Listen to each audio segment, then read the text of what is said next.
Hello and welcome to St Michael's Chapel for our Dwell service. The name Dwell carries the idea that our chapels, our churches, all of our places of worship and the worship and prayer we offer there are a dwelling place for God and God's people. I hope that this service will feel like a place to rest and to stay for a short while today, despite the fact that because of current circumstances, we must participate at a distance. We gather this morning to reflect, to listen, and to become aware of God's presence with us wherever we are today. We gather also to breathe in the life that God gives to us and to receive God's blessing. So let us take a moment now to become aware of our breathing rising and falling moment by moment, connecting us to the world around us and to each part of ourselves, body, mind, and spirit. So let us take a moment to do that now.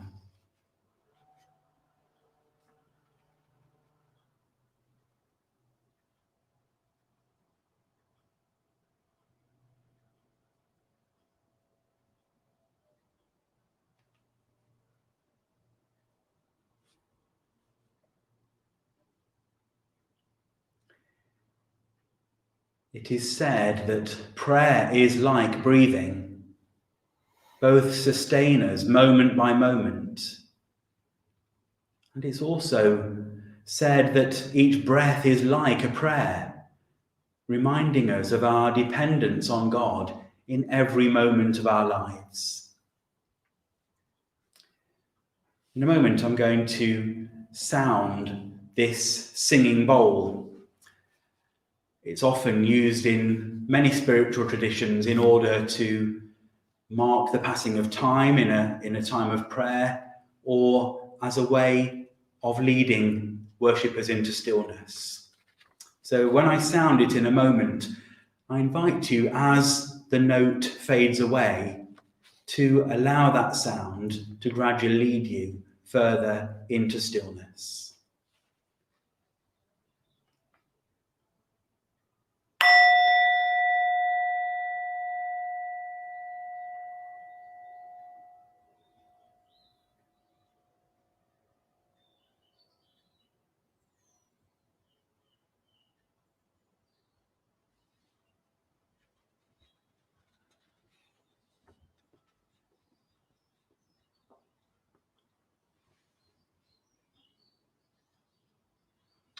This is the week of the autumn equinox, a point of balance between the hours in the day and the hours of night. In our service this morning, I want to introduce the idea of balance and the stillness which can arise from being in that state. And also to think about the way in which stillness can enable us to be fully aware of each moment which is given to us.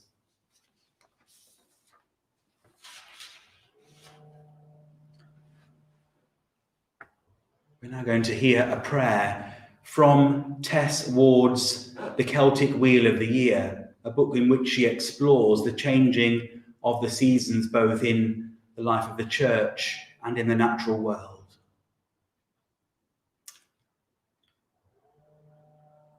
Giver of night and day, so nearly equal in length, so constant in movement. Be with those who feel balanced in their life and work, and those unbalanced by hardship or worry. Be with those who find you in order and moderation, and those for whom extremity is home. Be with those trained in security and those trained in turmoil. Be with those who crave action and those who crave stillness. Help each of us find the right measure for our well-being. Thank you that our wholeness looks different for each one of us, though your healing love is the same.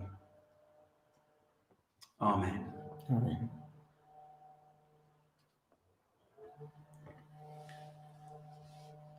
We're going to hear 3 pieces of music in our service today. All of them have been played and recorded by the musicians of St. Michael's Church. The first one we're going to hear is the hymn, I Danced in the Morning, better known perhaps as Lord of the Dance.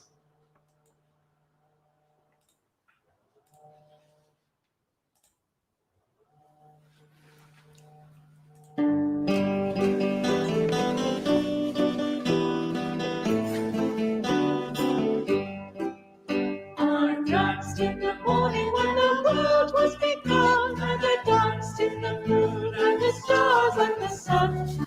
And I came down from heaven and I danced on the earth. At Bethlehem I had my birth. Dancing wherever you may be, I am the Lord of the dancing, and I'll lead you on wherever you may be, and I'll lead you on in the dancing. I danced for the scribe and the Pharisee, but they would not dance and they would not follow me. I danced for the fishermen, for James and John. They came with me and the dance went on. Dancing wherever you may be, I am the Lord of the dancing, and I'll lead you on wherever you may be, and I'll lead you on in the dancing. I danced on the Sabbath and I cured the lame. The holy people said it was a shame. They whipped and they stripped and they hung me up high and left me there on the cross to die. Dancing wherever you may be, I am the Lord of the dancing, and I'll lead you all wherever you may be, and I'll lead you all in the dancing.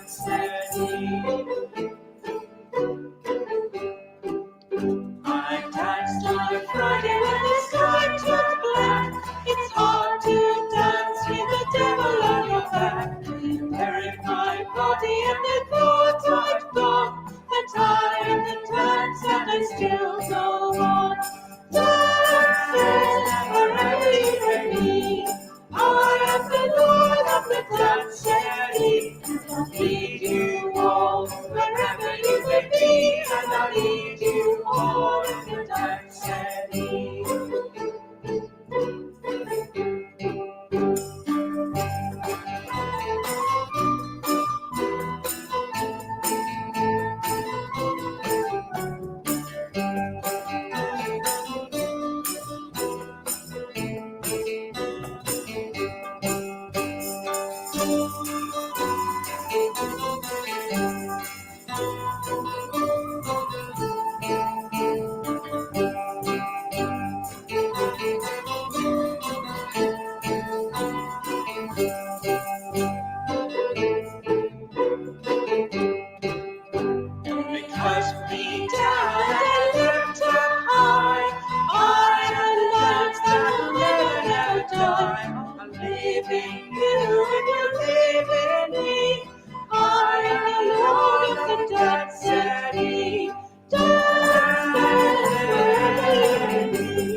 We're now going to hear the first of our two Bible readings, and Meryl is now going to read the first one for us. A reading from the book of Ecclesiastes. To everything there is a season, a time for every purpose under heaven, a time to be born and a time to die, a time to plant and a time to uproot what is planted, a time to kill and a time to heal, a time to break down and a time to build up, a time to weep and a time to laugh, a time to mourn and a time to dance, a time to cast away stones and a time to gather stones, a time to embrace and a time to refrain from embracing, a time to gain and a time to lose, a time to keep and a time to cast away, a time to tear and a time to sow, a time to keep silence and a time to speak, a time to love and a time to hate, a time of war and a time of peace. This is the word of the Lord. Thanks be to God.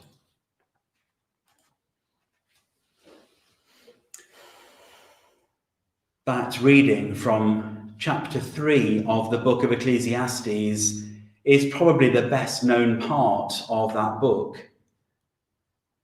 This set of words, this poem, puts forward the idea that everything in life has its moment. The joyful and the sorrowful events of life are equally likely to materialize. There is a sense of balance in these words. What is lost will be found. What is planted will be harvested. What is torn will be mended. What is broken will be rebuilt. And, says the teacher, all of this has been put in place by God, who has made each event right for its particular time.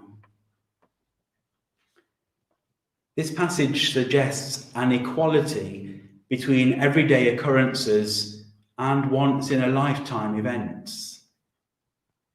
These words are a brief sketch of the whole of a life, which, as the teacher observes elsewhere in the book of Ecclesiastes, life which is soon over and forgotten.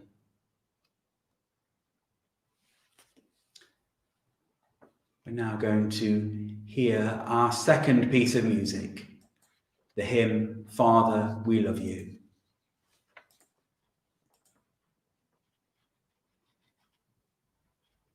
Father, we love you, we worship and adore you. Glorify your name in all the earth. Glorify your name. Glorify your name. Glorify your name in all the earth. Jesus, we love you, we worship and adore you. Glorify your name in all the earth. Glorify your name. Glorify your name. Glorify your name in all the earth. Spirit, we love you, we worship and adore you. Glorify your name in all the earth. Glorify your name. Glorify your name.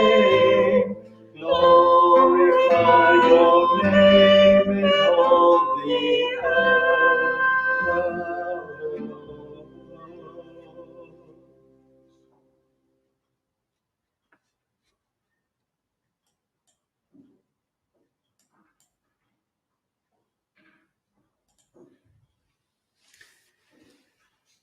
We're now going to hear the second of our two Bible readings.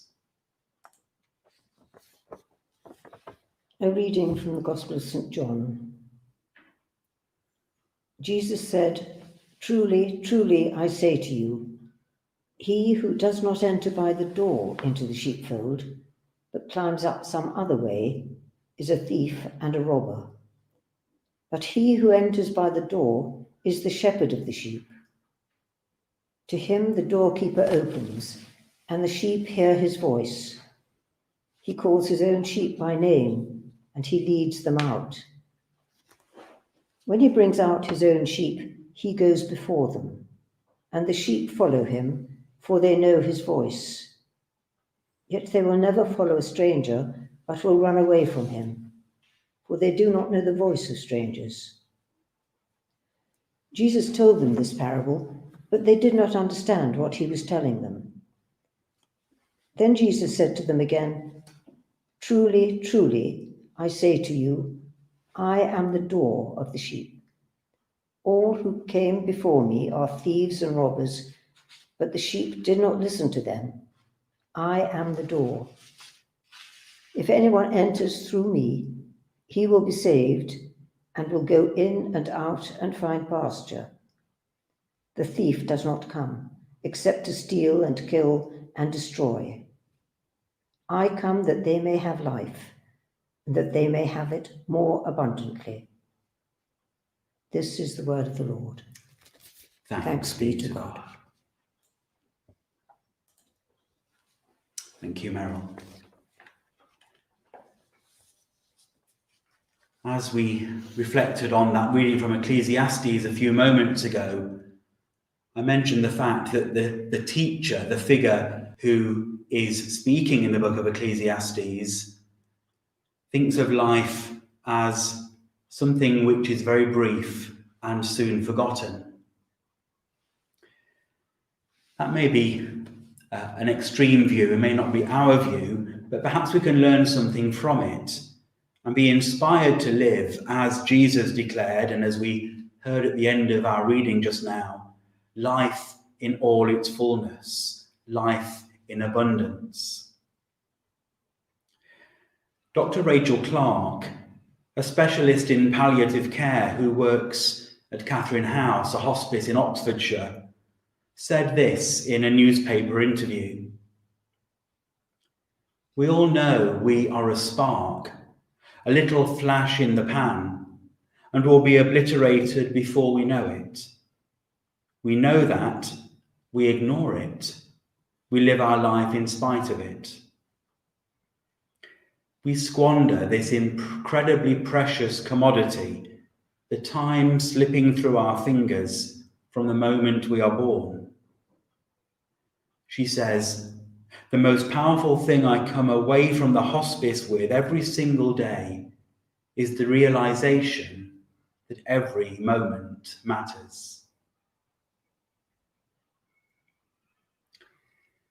Later in the book of Ecclesiastes, we hear that the teacher has begun to come to a decision about all that he has seen. In the midst of all this meaningless, he declares, the best response is to enjoy everything God gives us. One of the more imaginative and colourful translations of the scriptures puts his response like this: "Seize life, eat bread with gusto, drink wine with a robust heart. Oh yes, God takes pleasure in your pleasure. Dress festively every morning. Don't skimp on colours and scarves. Relish life with the spouse you love, each and every day of your precarious life. Every day is God's gift." The teacher in the book of Ecclesiastes wants us to take each moment that comes as a gift, no matter how good or bad it is. He encourages us to live with open hands, holding on to our expectations lightly.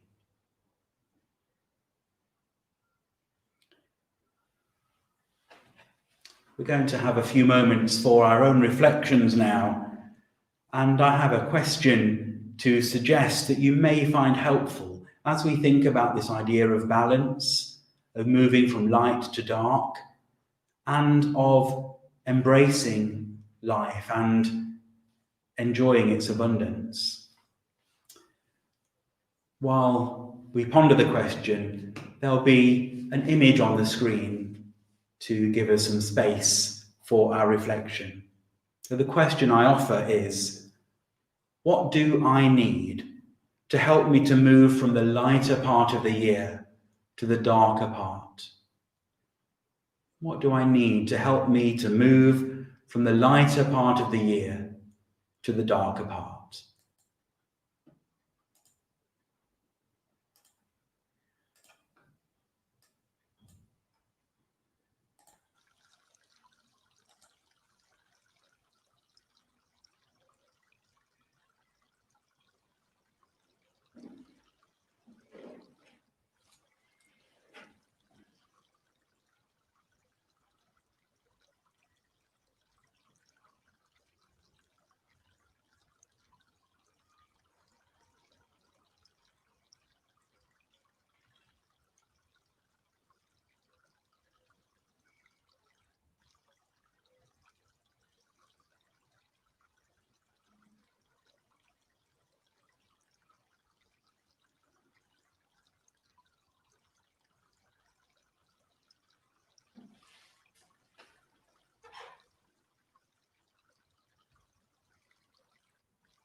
I hope that question and your reflections might help you to think about this time of year with all its challenges and all its differences, but also its opportunities that may come to us at any moment.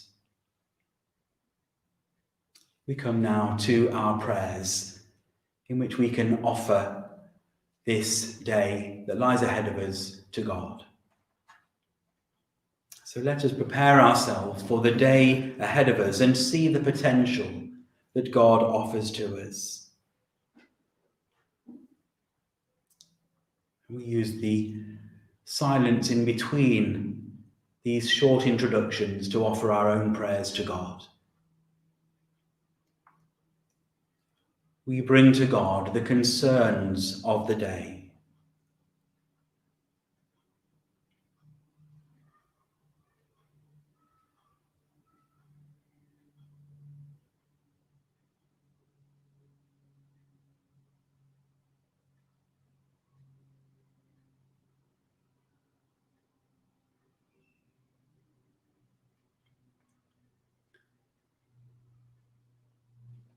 We bring to God the people of this day.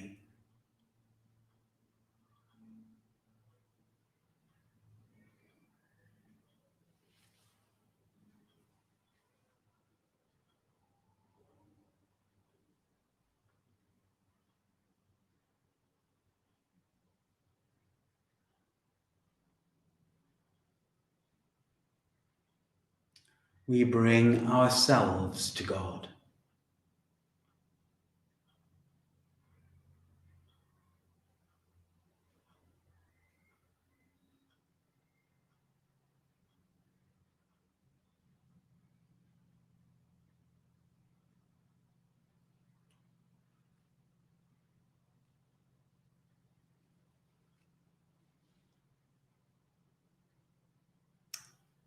Lord, give us wisdom before we speak, understanding when we listen, sensitivity towards those we meet, and the perspective of your kingdom in which to see the things of earth. Bring us to this day's ending, blessed through having shared the day's beginning. In the name of Christ we ask this. Amen. Amen. We now hear our final piece of music, which is the hymn, Go Peaceful in Gentleness.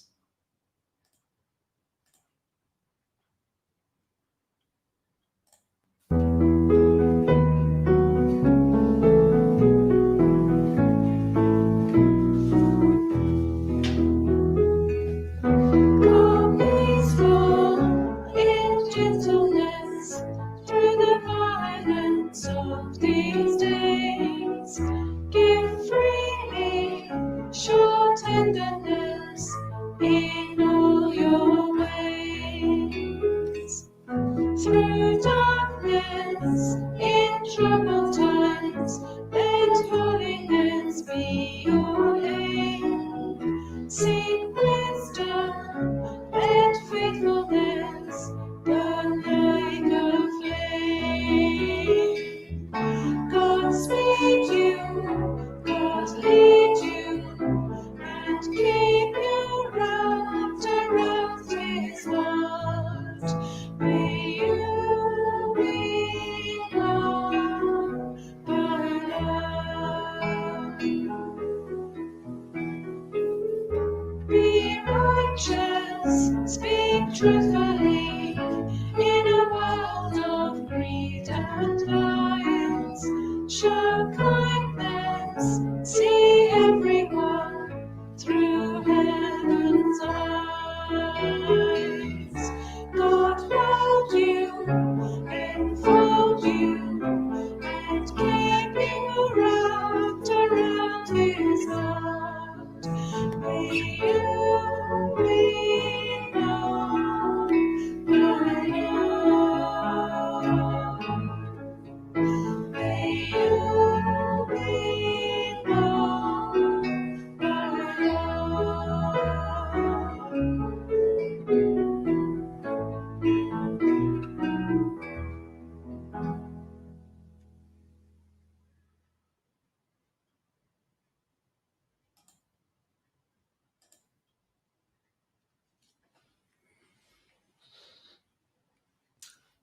And now we hear our closing prayers as our service comes to a close. Lord, make our hearts places of peace and our minds harbours of tranquility. Sow in our souls true love for you and for one another, and root deeply within us friendship and unity and concord with reverence. So may we give peacefully to each other sincerely and receive it beautifully. Amen. Amen. Before we hear the final prayer of blessing, I'd like to say thank you for joining us to worship here in the chapel today. And I do hope that you have a good rest of the day and are perhaps able to join us again sometime soon. Gleaming God, who beams on us with adoring gaze, as the broad, bright summertime sun takes its leave, and the mellow autumnal sheen creeps in, bless us in this season and the next, in this life and the next, when the course of our days will end in the light of your eternal peace. Amen. Amen.